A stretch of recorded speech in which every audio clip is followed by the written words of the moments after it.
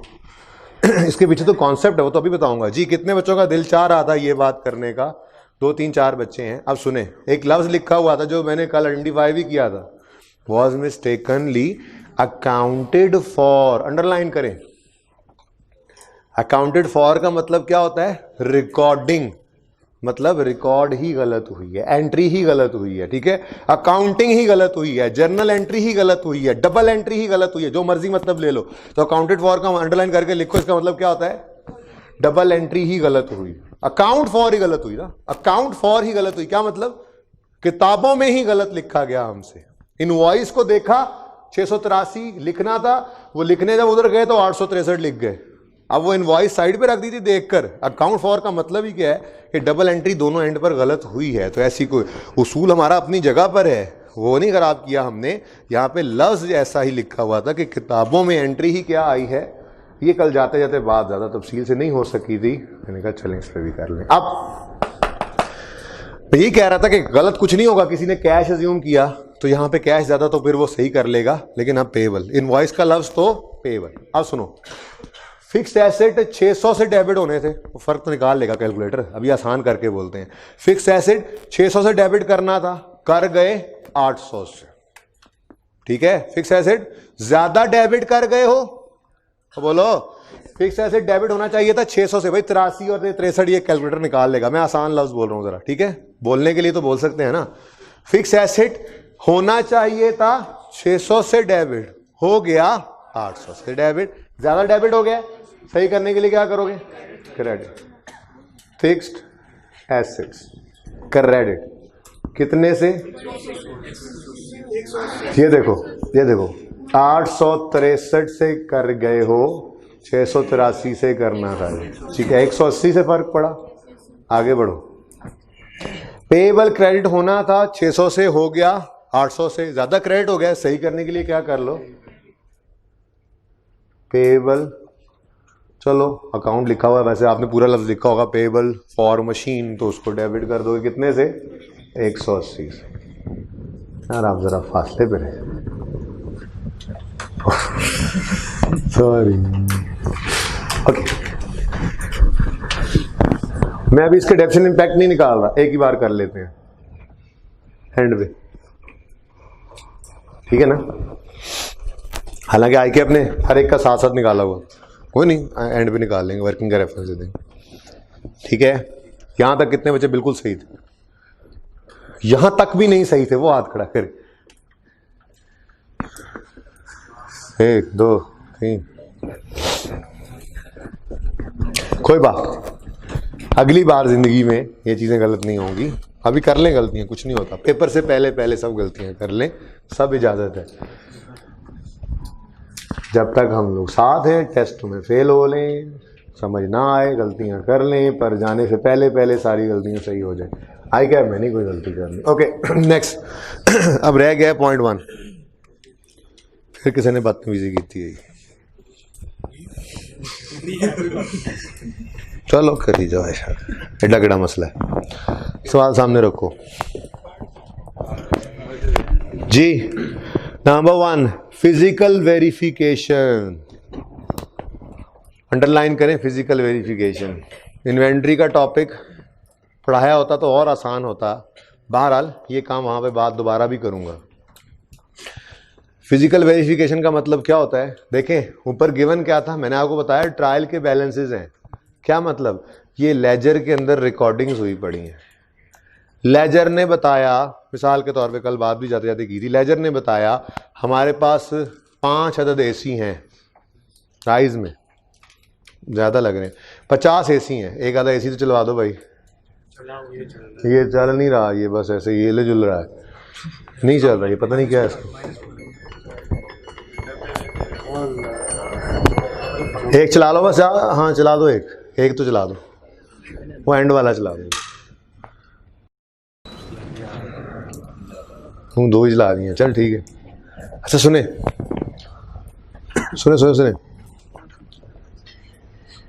Laser के अंदर balance लिखा हुआ था कि राइज के अंदर 50 एसी मौजूद हैं फॉर इंस्टेंस। अब अकाउंटेंट ने लेजर तो बनाया हुआ था, अब हम आए ऑडिटर, तो हमने कहा चला भी लिए, हमने कहा कि चेक तो करें ये 50 हैं भी या नहीं।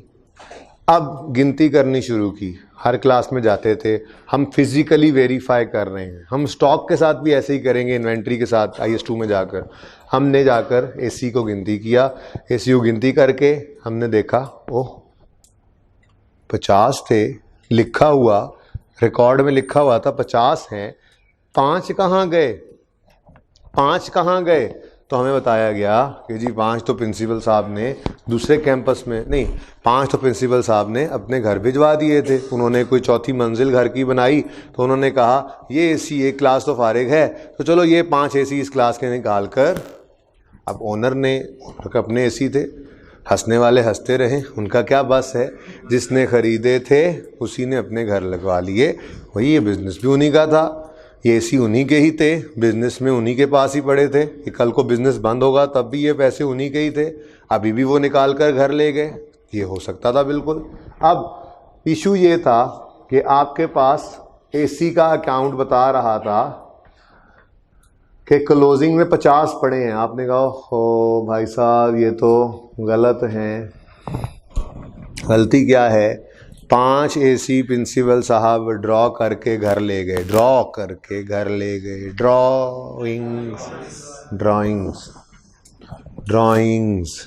क्यों ड्राइंग्स? मैंने आपको पढ़ाया था drawings in the form of cash भी हो सकती हैं, in the form of cheque भी हो सकती हैं, in the form of goods भी हो सकती हैं, in the form of fixed assets भी हो सकती हैं।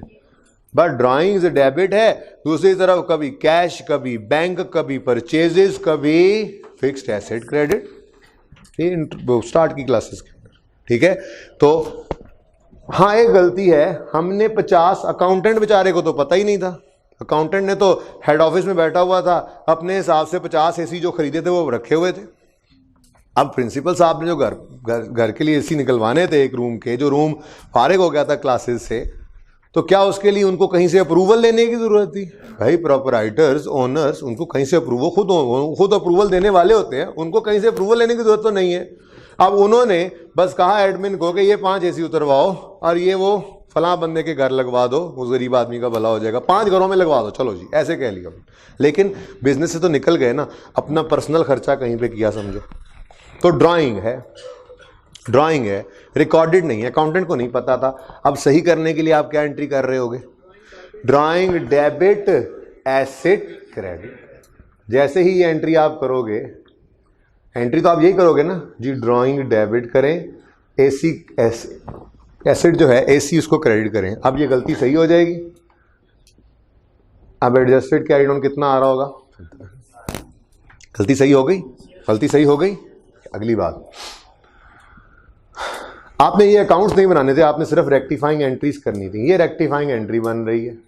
अब क्वेश्चन ये है कि ये क्वेश्चन के अंदर बस साइंस यही थी क्वेश्चन के अंदर, ठीक है, कि फिजिकल वेरिफिकेशन के वक्त आपको जो चीजें पता लग रही होती हैं, जाहिर सी बात है वो कह रहा है फिजिकल वेरिफिकेशन पर आइडेंटिफाई हुआ कि ये हुआ पड़ा है, मतलब इससे पहले उसको पता नहीं था। फिजिकल वेरिफिकेशन करने गए, आपकी ऑर्गेनाइजेशन है, फिजिकल वेरिफिकेशन करने गए, उनको बताया गया अब एक जो है वो, उसको छोड़े, वो तो इस तरह का ही हो गया ना। अगली चीज़ क्या है, ज़रा एग्जाम्पल बना लें। हाँ, हमें बताया गया, हम ऑर्गेनाइजेशन है, हमें इक्विपमेंट के अकाउंट के अंदर इक्विपमेंट्स आ रहे थे, जाकर सारे फिजिकल एसेट्स को हम गिनती कर रहे थे, तो देखा कि लिस्ट ऑफ फिक्स्ड एसेट के अंदर 10 इक्विपमेंट आ रहे थे। बड़े बड़े एसेट्स होते हैं, मशीनरी के साथ यूज़ होने वाले इक्विपमेंट थे। एक इक्विपमेंट नहीं पड़ा था, कोई एक छोटा सा एक इक्विपमेंट हुआ, उसमें लेट से जैसे ये एक इक्विपमेंट ये नहीं पड़ा हुआ। पूछा कहाँ गया, बताया गया जी वो जो पिछले महीने में, दिसंबर के महीने में, आखिरी महीने में जो शदीद बारिशें हुई थी, उन शदीद बारिशों में वो पानी का रेला आया था और हमारा वो वाला इक्विपमेंट बहा के साथ ले गया, या वो छत जो है उसमें पानी की लीकेज हुई, वो इक्विपमेंट के ऊपर पानी गिरता रहा, हमें पता ना चला, अगले दिन तक वो जल गया था। Whatever was the case, ये डिस्पोजल हुआ था थ्रू नेचुरल डिजास्टर। अब एंट्री क्या बनती थी? एक्यूमुलेशन डेबिट, कैश या इंश्योरेंस क्लेम रिसीवेबल डेबिट और एसेट क्रेडिट। लेकिन उसको इस बात का पता ही नहीं था अकाउंटेंट को। पता कब लगा हमें? फिजिकल वेरिफिकेशन करते हुए। ठीक है, तो फिजिकल वेरिफिकेशन पे पता लगा एक काम होना चाहिए था, नहीं हुआ पड़ा, रॉन्ग एंट्रीज कोई नहीं है, तो रेक्टिफाइंग एंट्री में वो कर लेंगे। इसी तरह से जब रेक्टिफाइंग एंट्री करेंगे गलती सही हो जाएगी। ठीक है, तो चलो अब पढ़ लेते हैं इसमें लिखा क्या कुछ हुआ था जी। सबसे पहले, physical verification of fixed assets carried out on 31 December 16 revealed the following matters. Physical verification से पता चला, नंबर 1, सबसे पहले तो मैं करूंगा बुलेट 3। नंबर 1, ये क्योंकि ये एडजस्टमेंट हमने की हुई है, सबसे पहले मैं करूंगा ये बुलेट 3। बल्कि इसकी एग्जांपल ही बोल दूं, हम गए फैक्ट्री में, आप जब कैफ के बाद जाएंगे ना 30 जून पे आप, या ईयर एंड पे 31 दिसंबर पे आप अपने क्लाइंट का स्टॉक काउंट देखने जाएंगे, आप कर भी रहे होते हैं खैर, लेकिन असल में तो ऑडिटर का काम क्या है? उस स्टॉक काउंट को ऑब्जर्व करना, देखने जाएंगे। तो वहां पे आपको सब चीजों की लिस्ट मिलती है, इन्वेंट्री की, स्टॉक की, स्टोर की, ईच एंड एवरीथिंग उसकी लिस्ट होती है। ऐसे ही फिक्स्ड एसेट्स की भी लिस्ट होती है, जिसको मेंटेन करना भी रिक्वायरमेंट है। फिक्स्ड एसेट रजिस्टर कहते हैं उसको, हर एक चीज के बारे में लिखा होता है। और अच्छी ऑर्गेनाइजेशन में अगर कभी जाने का इत्तेफाक होगा, किसी अच्छी ऑर्गेनाइजेशन में, मैं एक ऑडिट में जाना हुआ मेरा चिन्योड में, वहां पे जिस जगह मेरी रिहाइश रखी गई थी वो मेरा क्लाइंट नहीं था, लेकिन उस क्लाइंट के अंदर मैंने फिक्स एसेट का बहुत अच्छा सिस्टम देखा। उनमें हर एक चीज के ऊपर एक आइडेंटिफिकेशन नंबर था, अलग से। अगर कोई पंखा लगा हुआ था उसके ऊपर उसका नंबर था, कोई लाइट लगी थी उसके ऊपर उसका अपना नंबर था। अच्छा सिस्टम है, पता है एक एसेट नंबर फलां, लाइट नंबर फलां, पता है। वो हटा लो जी, उसकी जगह नया ऐड हो रहा है, पंखा नंबर फलां, एसी नंबर फलां, टीवी नंबर फलां, एलसीडी नंबर, ठीक है। तो पूरा फिक्स एसेट रजिस्टर होता है। तो फिक्स एसेट रजिस्टर के अंदर हमने पूरी लिस्ट ली और हम अब ऑडिटर हैं, हम चेक करते हैं। फिर जाके हमने फिक्स एसेट को चेक करना शुरू किया। ऐसे ही हमारे सामने ऑफिस इक्विपमेंट की एक हेडिंग आई, उसमें जो है ना 5-6 आइटम्स पड़े हुए थे। हमने कहा कहाँ पे हैं ये? उन्होंने कहा जी ये फैक्ट्री के अंदर हेड ऑफिस है उसमें पड़े हैं। मैंने कहा ले चलो, ले गए। हमने कहा अच्छा जी ये क्या पड़ा है? उन्होंने कहा जी कंप्यूटर है। ठीक, ये कितने एसी इसके? हाँ ये 1 2 3 टिक। अच्छा, सब कुछ टिक कर लिया, लिस्ट खत्म। अब हम यूँ देखते हैं, वो एक मशीन पड़ी हुई है, फोटोकॉपी मशीन। वो फोटोकॉपी मशीन हमें देखती है, हम उसको देखते हैं, वो हमें देखती है। हम फैक्ट्री मैनेजर को देखने लग गए। मैंने कहा भाई साहब ये कहाँ से आ गई? मैंने कहा जी अज्यूमिंग हमारा काम ही यही है, ठीक है, हमारा काम फोटोकॉपी मशीन्स बनाना या खरीद के इंपोर्ट करके बेचना या बना के बेचना, बहरहाल हमारा बिजनेस है। मैंने कहा जी वो असल में फोटोकॉपी मशीन की सेल डिपार्टमेंट को ज़रूरत थी, तो हमने वो अपने शोरूम से उठा के एक मशीन इधर रख ली। अब कहीं और से लेते हुए तो अच्छे नहीं ना लगते, हम अपना ब्रांड ना, हाँ बिल्कुल सही है, लेकिन दसना नहीं सी ने अकाउंटेंट को तो बताना था। पता कब लग रहा है? Physical verification. तो ये एडजस्टमेंट की हुई थी हमने, रॉयल पंखे की एग्जांपल दी थी एक सवाल के अंदर, याद आ रहा है? चलो अब इसको पढ़ के देखते हैं, ठीक है। मसला सिर्फ क्या है, ये सारी बातों का हमें पता ही कब चला है। इधर देखो, मेरी बात सुनो, इसके अलावा कोई रॉन्ग एंट्री नहीं थी। हेडिंग क्या पड़ी हुई है पॉइंट 1 की? On physical verification it was पता लगा। और ऊपर बैलेंस कब का आ रहा है? वो लेजर का क्लोजिंग है, ये लेजर का क्लोजिंग है। मतलब अगली तीनों ट्रांजैक्शंस में on physical verification it was पता लगा, यानी हमने कुछ किया ही नहीं हुआ था, जो करना था वो नहीं किया हुआ था। जैसे नंबर 1 पहले पढ़ता हूं दोबारा, physical verification of fix asset carried out on 31 December revealed the following matters. Third bullet, machine costing 75,000 is not in the list of fix asset, वो जो हम गिनती करने गए थे, ठीक है, but has been in the use of sales department since 1 March. लो जी, कर लो कमाइयां। पूछा उससे भाई कब से पड़ी है? जी ये मार्च में आई थी। वो खुदा के बंदो, मार्च से तुमने एक एसेट अपनी इन्वेंट्री से उठा के फिक्स एसेट बनाया है और तुमने अकाउंटेंट को बताया ही नहीं, बताना ही नहीं गवारा किया। उस बेचारे का क्या कसूर था? उसको तो कोई पता नहीं था। बहरहाल अब क्या हो सकता है, गलती पकड़ी गई है, अब तो सही करना है, बस गलती तो पकड़ी गई, अब सही करना है, ठीक है जी। तो वॉज इन यूज और sales department since 1 March. On investigation, वो जो हमने पूछा, इट वॉज पता लगा that the machine was transferred from stock in trade but no adjustment was made in the books. इतनी तफसील उसने लिख के बताई, उन्हें नहीं पता था कि आप इतने चीते बच्चे हैं, आपको सब पता है। उन्हें सारी बात लिख के बता दिया। आप क्या इन्वेस्टिगेशन पे क्या पता लगा कि जी पहले स्टॉक था फिर फिक्स एसेट में ट्रांसफर किया। तो ये तो एंट्री आपको पता है, ये हेडिंग बनाई थी मैंने आपके साथ, transfer of stock to fixed asset. तो एंट्री बुलेट पॉइंट 1 का बुलेट 1, बुलेट 3 है, ओके सॉरी, तरतीब जरा आगे पीछे हो गई है, माजरत जी।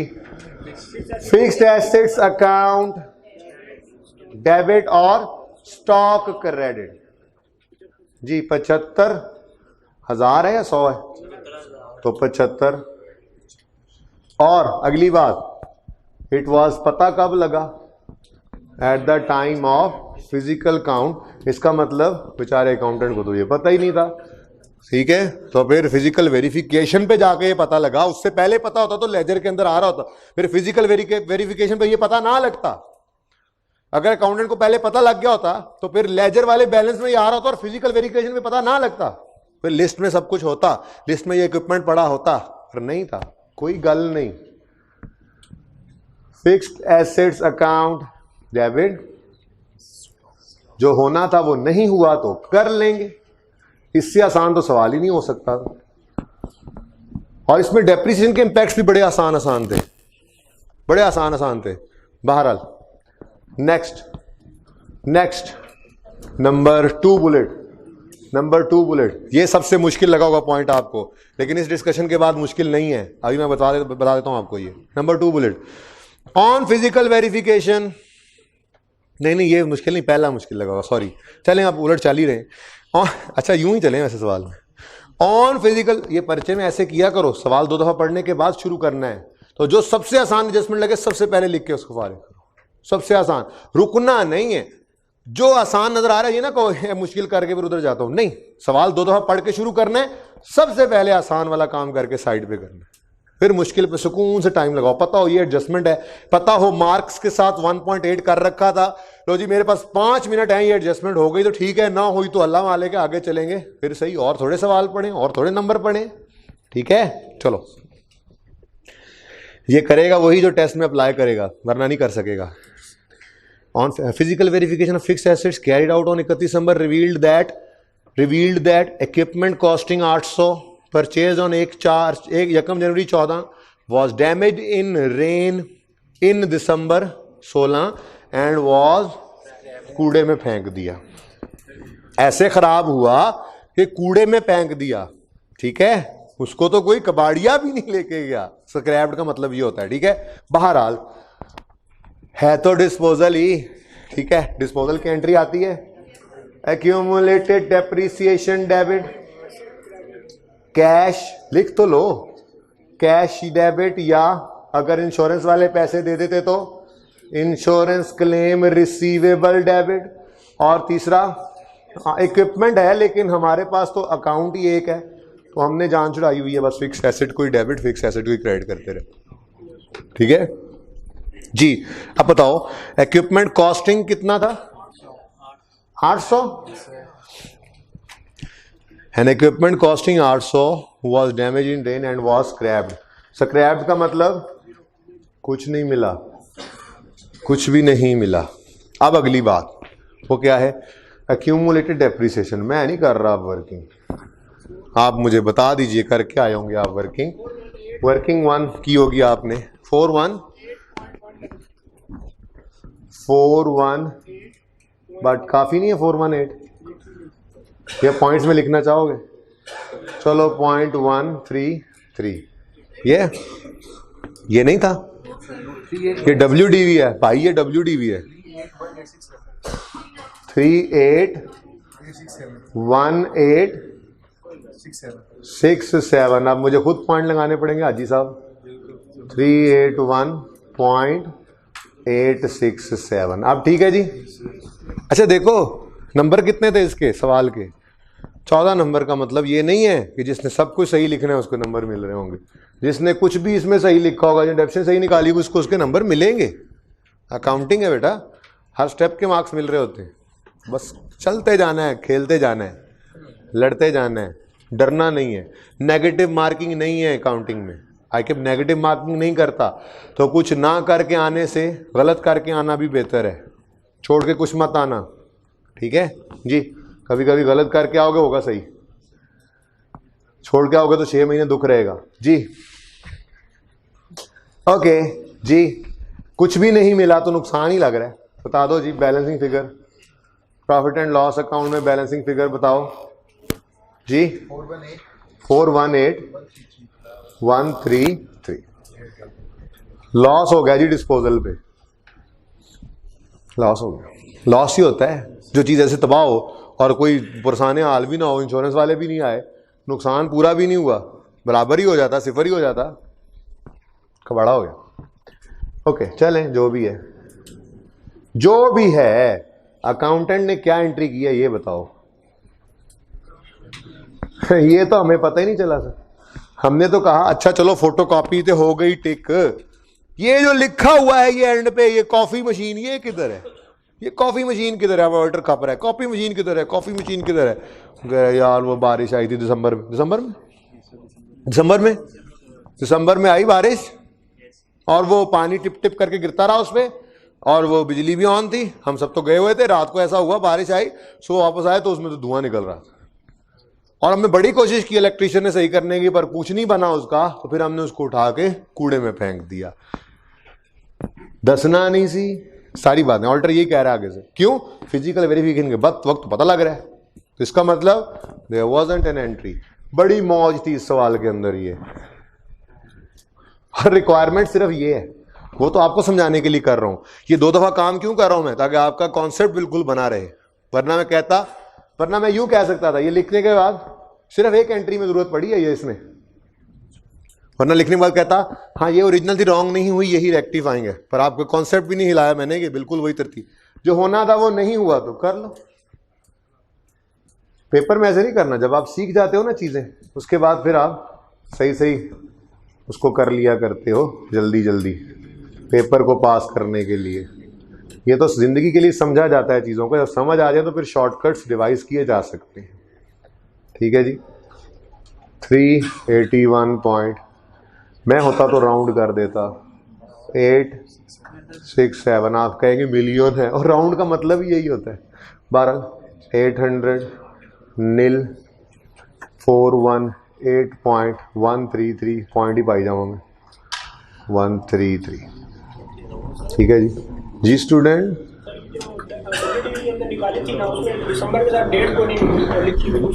वो हो गए ना, अब तो वो भी बात बता दी है मैंने। दिसंबर में कोई डेप्रिसिएशन नहीं लेनी थी, इत्तेफाक से। वैसे मुझे नहीं याद था कि इस पॉइंट इसमें वो अप्लाई हो रहा है, सॉरी मुझे नहीं पता था। वैसे मैं तो वैसे ही एक चीज़ लिख रहा हूँ कि ये हमने नहीं टेस्ट की हुई अभी तक, मतलब डिस्कस नहीं की हुई। ठीक है, बहरहाल अच्छा है आज थोड़ी सी डिस्कस हो गई। अगर डेट नहीं है, दिसंबर है ना, दिसंबर में बिका है या जला है या डिस्पोज हुआ है, दिसंबर की जो भी डेट होती है हमने दिसंबर लेना ही नहीं था, ये हमारा उसूल है। और उसने ऊपर लिखा भी हुआ था, वैसे सवाल के अंदर उसने लिखा हुआ था, अगर आप पहली लाइन को पढ़ें तो उन्हें क्या कहा था, absent is charge from month of addition to the month prior to disposal. का मतलब प्रायर कहते हैं पहले, डिस्पोजल से पिछले महीने तक। डिस्पोजल का महीना लेनी नहीं थी, पॉलिसी उसने लिखी भी हुई थी। बहरहाल वैसे ना भी लिखी होती तो हमारी ये जनरल पॉलिसी यही होती है कि हम डिस्पोजल का मंथ लेते ही नहीं होते। ठीक है, अच्छा चलें जी, अब रह गया एक ही लास्ट।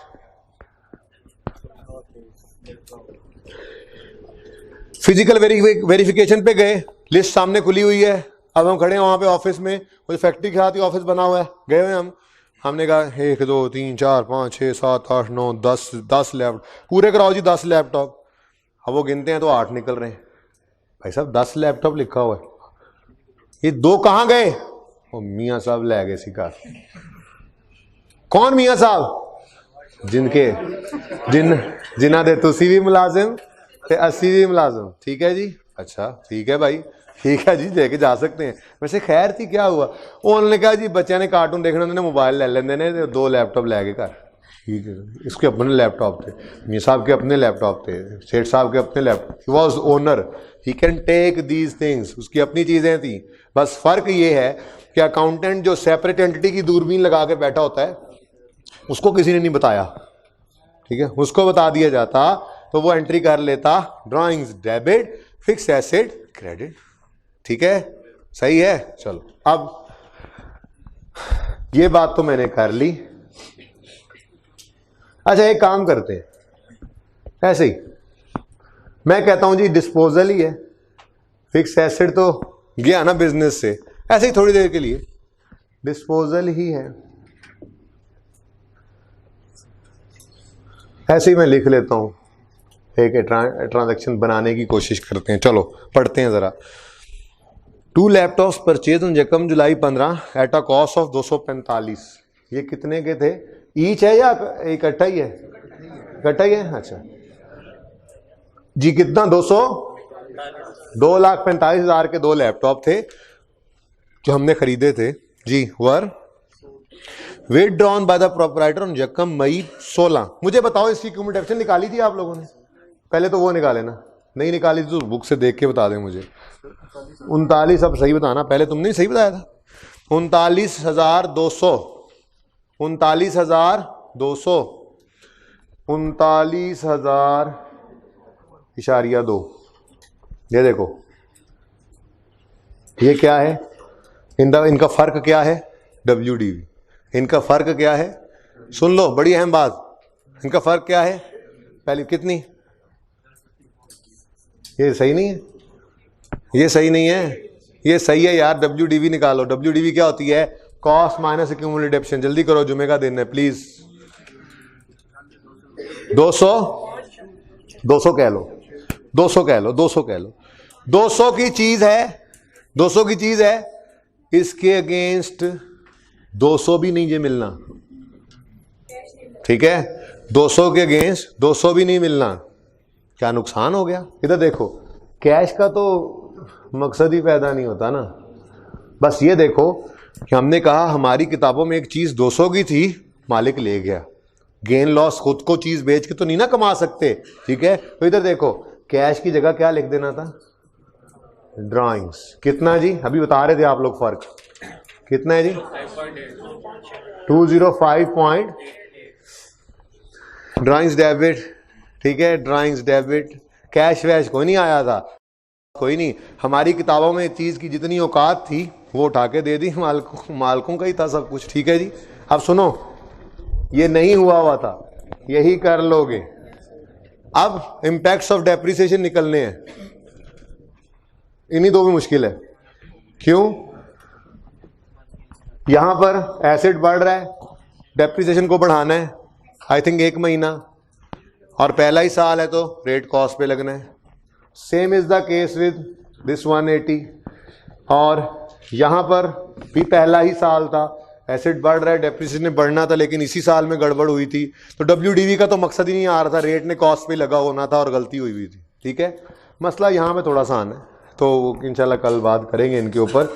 ओरिजिनल रॉन्ग ट्राई एक और कीजिएगा, और दोबारा से क्लास असाइनमेंट 2 भी कीजिएगा, ठीक है जी। जिंदगी रही तो कल मिलेंगे। कोई एक स्टूडेंट जो मुकम्मल लेक्चर जिसने लिए हुए हैं, तारिक, जुमे के बाद हिस्ट्री को मिल लेना, ऑनलाइन वाले को एक नज़र, इससे पहले स्टार्ट वाले लेक्चर नोट्स देख लेना, ठीक है। ये बुक्स ले जाओ जल्दी से यार। कॉलें आ रही हैं सियासत वगैरह, वो थोड़ा पला हो जाए, वो खड़े होंगे मेरे इंतजार में।